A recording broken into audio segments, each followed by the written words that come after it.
আমরা হয়তো সারাদিন বাইরের মানুষের কাছে খুব বিনয়ী থাকি। কোনো আগন্তুক দরজা খুলে দিলে বা অপরিচিত কেউ একটু সাহায্য করলে আমরা অবলীলায় বলি থ্যাংক ইউ। কিন্তু যে মানুষগুলো প্রতিদিন আমাদের জীবনের ভার বইছে, আমাদের ভালো মন্দের সঙ্গী হয়ে আছে, তাদের ক্ষেত্রে কি আমরা একই রকম কৃতজ্ঞতা দেখাই? কৃতজ্ঞতা প্রকাশ একটি অভ্যাস যা আমাদের মস্তিষ্ককে বদলে দিতে পারে, সম্পর্কগুলোকে গভীর করতে পারে।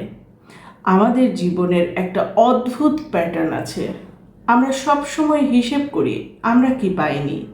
বাবা মা সাধ্য মতো দিয়েছেন, কিন্তু আমরা তুলনা করি অন্যের বাবা মার সাথে। যেটুকু পেয়েছি তার হিসেব করার চেয়ে যেটুকু পাইনি তার কষ্টটাই আমাদের মনে বেশি গেঁথে থাকে। কেন এমন হয়?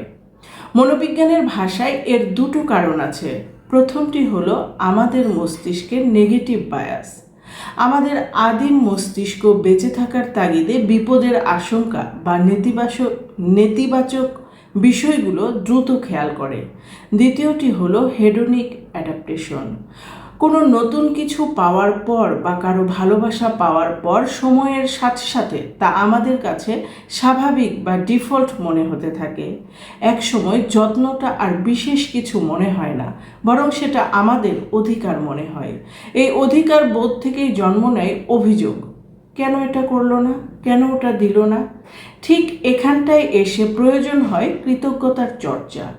আপনি কি আজ সকালে ঘুম থেকে উঠে ভেবেছেন আমি শ্বাস নিতে পারছি, আমি প্রিয় মানুষগুলোর মুখ দেখতে পাচ্ছি? আমাদের সুস্থভাবে বেঁচে থাকা, আমাদের প্রতিদিনের রিজিক বা প্রিয় মানুষটির নিঃস্বার্থ সেবা, এসবই কি অশেষ কৃতজ্ঞতার যোগ্য নয়? কিন্তু প্রশ্ন হলো, ধন্যবাদ দিয়ে কি হয়?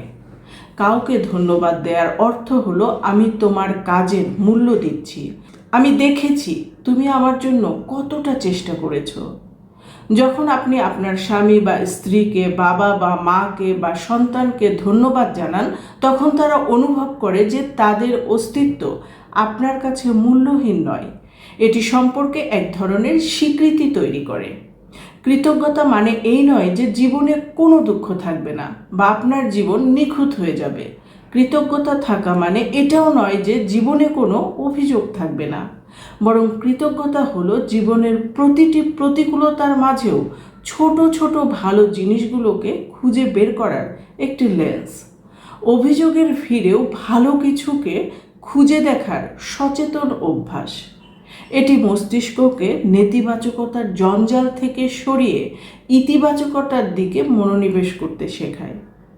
আজই আপনার কাছের মানুষটিকে একবার ধন্যবাদ দিন, দেখবেন সম্পর্কের উষ্ণতা কতটা বেড়ে যায়।